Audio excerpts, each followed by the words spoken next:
ദൈവനാമത്തിന് മഹത്വമുണ്ടാകട്ടെ. പ്രിയ സഹോദര സഹോദരങ്ങളെ, ക്രിസ്തുയേശുവിൽ നിങ്ങൾക്കെല്ലാവർക്കും എൻ്റെ സ്നേഹവന്ദനം. ഇന്ന് തിരുവചന ധ്യാനത്തിനായിട്ട് തിരഞ്ഞെടുത്തിരിക്കുന്നത് സങ്കീർത്തനം 4-ാം അധ്യായം 7-8 വാക്യങ്ങൾ. ധാന്യവും വീഞ്ഞും വർദ്ധിച്ചപ്പോൾ അവർക്കുണ്ടായതിലും അധികം സന്തോഷം നീ എൻ്റെ ഹൃദയത്തിൽ നൽകിയിരിക്കും. ഞാൻ സമാധാനത്തോടെ കിടന്ന് ഉറങ്ങും. നീയല്ലോ യഹോവേ എന്നെ നിർഭയം വസിക്കുമാറാക്കുന്നു. പ്രാർത്ഥിക്കാം.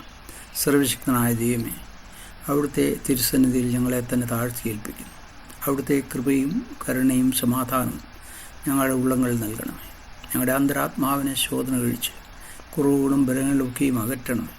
അങ്ങയുടെ പരിശുദ്ധാത്മാവിൻ്റെ നിറവിൽ ഞങ്ങളുടെ ജീവിതം നയിപ്പാനും ഞങ്ങൾ സന്തോഷത്തോടെ സമാധാനത്തോടെ ഹലോ ജീവിതത്തിൽ കഴിയുവാനും നിത്യപ്രത്യാശയോട് ഞങ്ങളുടെ സന്നിധിയിൽ ഒന്നുചേരുവാനും ഇതൊക്കെ ഇടയാക്കി തീർക്കണമേ. ഇന്നത്തെ വചനധ്യാനം ഞങ്ങളുടെ ജീവിതത്തിന് പ്രയോജനകരമായി തീരുവാൻ ഇടയാകണമേ. അടിയൻ പ്രാർത്ഥന കേട്ടുന്ന സ്തോത്രം യേശുവിൻ്റെ വിശുദ്ധ നാമത്തിൽ തന്നെ ആമേൻ. എബ്രായ ഭാഷയിൽ സങ്കീർത്തനങ്ങൾക്ക് ശീർഷകം ടെഹിലീം അഥവാ സ്തുതികൾ എന്നാണ് അർത്ഥം. 150 സങ്കീർത്തനങ്ങളുള്ളതിൽ 73 ദാവീദിൻ്റെയും 12 ആസാഫിൻ്റെയും 10 കോര പുത്രന്മാരുടെയും 2 ശലോമോൻ്റെയും ഓരോന്ന് ഹേമാൻ, ഏദാൻ, മോശെ എന്നിവരുടെയും ആണ്. അതിൻ്റെ മേലെഴുത്തിൽ നിന്നും നമുക്ക് അത് മനസ്സിലാക്കാൻ സാധിക്കും. ബാക്കി 50 സങ്കീർത്തനങ്ങളുടെ എഴുത്തുകാരെ പറ്റി പൂർണ്ണമായ അറിവില്ല. സങ്കീർത്തനം 3-ാം അധ്യായം ദാവീദ് തൻ്റെ മകനായിരുന്ന അബ്ശാലോമിൻ്റെ മുമ്പിൽ നിന്ന് ഓടിപ്പോയപ്പോൾ പാടിയൊരു സങ്കീർത്തനം എങ്കിൽ 4-ാം അധ്യായം അതിൻ്റെ തുടർച്ചയായി ദാവീദ് പാടിയതാകാം. ഇത് ഒരു പ്രാർത്ഥനാ ഗാനമാണ്. പ്രത്യേകിച്ച് പ്രതിസന്ധികളിൽ ദൈവത്തിൽ വിശ്വാസം പ്രകടിപ്പിക്കുന്ന ഒരു ഗാനം. പ്രതിസന്ധികളിൽ ദൈവത്തിൽ വിശ്വാസം പ്രകടിപ്പിക്കുന്ന ഒരു ഗാനം. അതായത് ശത്രുക്കൾ അവനെ എതിർത്തിരുന്നു. ആളുകൾ വ്യാജ കാര്യങ്ങളിൽ സന്തോഷം അന്വേഷിച്ചിരുന്നു.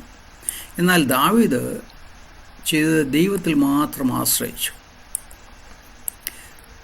സങ്കീർത്തനം 4-7 വാക്യത്തിൻ്റെ പ്രധാന അർത്ഥം ഇതാണ്: ദൈവത്തിൽ ആശ്രയം വയ്ക്കുക. ഈ വാക്യത്തിൽ ദാവീദ് ഒരു വലിയ സത്യമാണ് നമ്മോട് പറയുന്നത്. ഒന്ന്, യഥാർത്ഥ സന്തോഷം ദൈവത്തിൽ നിന്നാണ്. മറ്റുള്ളവർ ഭൗതിക സമൃദ്ധിയിൽ, ധാന്യം, വീഞ്ഞിൽ സന്തോഷിക്കും.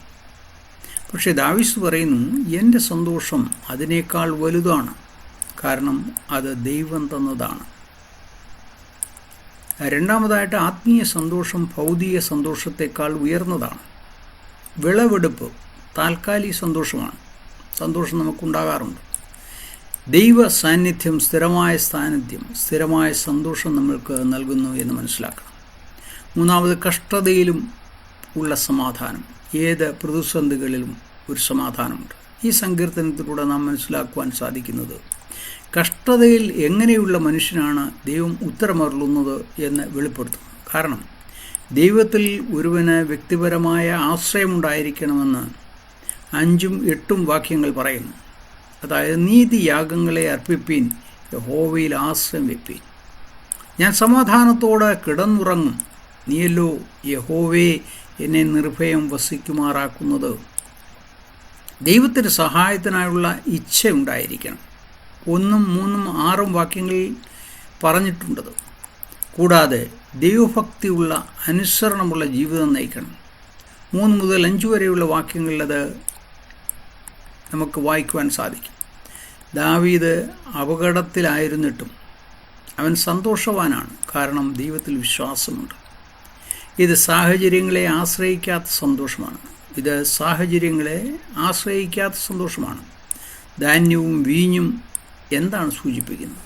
ബൈബിളിൽ ഇത് സാധാരണയായി സൂചിപ്പിക്കുന്നത് സമൃദ്ധി, ധനസമ്പത്ത്, ജീവിതസുഖം. എന്നാൽ ദാവീദ് പറയുന്നു, ഇവയൊക്കെയും കാൾ ദൈവം നൽകുന്ന സന്തോഷമാണ് വലുത്. 4-മതായിട്ട്, ആത്മീയ സന്ദേശം തരുന്നത് എന്താണ്? ഭക്തിയുള്ള ജീവിതം നയിക്കുമ്പോൾ ദൈവം നമ്മുടെ നിലവിളി കേൾക്കും. ഭക്തിയുള്ള ജീവിതം നയിക്കുമ്പോൾ ദൈവം നമ്മുടെ നിലവിളി കേൾക്കും. സദൃശവാക്യം 15:29 പറയുന്നു, യഹോവ ദുഷ്ടന്മാരോട് അകന്നിരിക്കുന്നു, നീതിമാന്മാരുടെ പ്രാർത്ഥനയോ അവൻ കേൾക്കുന്നു. നീതിമാന്മാരുടെ പ്രാർത്ഥനയോ അവൻ കേൾക്കുന്നു. യോഹന്നാൻ 9:31 പറയുന്നു, പാപികളുടെ പ്രാർത്ഥന ദൈവം കേൾക്കുന്നില്ല എന്നും ദൈവഭക്തനായിരുന്ന് അവൻ്റെ ഇഷ്ടം ചെയ്യുന്നവൻ്റെ പ്രാർത്ഥന കേൾക്കുന്നുവെന്നും നാം അറിയുന്നു. 1 യോഹന്നാൻ 3:21-22 വാക്യങ്ങൾ പറയുന്നു, പ്രിയമുള്ളവരെ, ഹൃദയം നമ്മെ കുറ്റം വിധിക്കുന്നില്ലെങ്കിൽ നമുക്ക് ദൈവത്തോട് പ്രാഗൽഭ്യമുണ്ട്. അവൻ്റെ കൽപ്പനകളെ നാം പ്രമാണിച്ച് അവന് പ്രസാദമുള്ളത് ചെയ്യുന്നതുകൊണ്ട് എന്തു ചോദിച്ചാലും അവങ്കിൽ നിന്ന് ലഭിക്കും. ഇതാണ് വാസ്തവികത.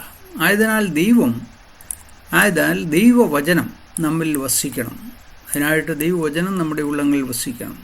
യോഹന്നാൻ 15:7 പറയുന്നു, നിങ്ങൾ എന്നിലും എൻ്റെ വചനം നിങ്ങളിലും വസിച്ചാൽ നിങ്ങൾ ഇച്ഛിക്കുന്നത് എന്തെങ്കിലും അപേക്ഷിപ്പീൻ, അത് നിങ്ങൾക്ക് കിട്ടും. ഇന്ന് തിരുവചനം ധ്യാനിക്കുന്നവർ വളരെ അപൂർവമാണ്.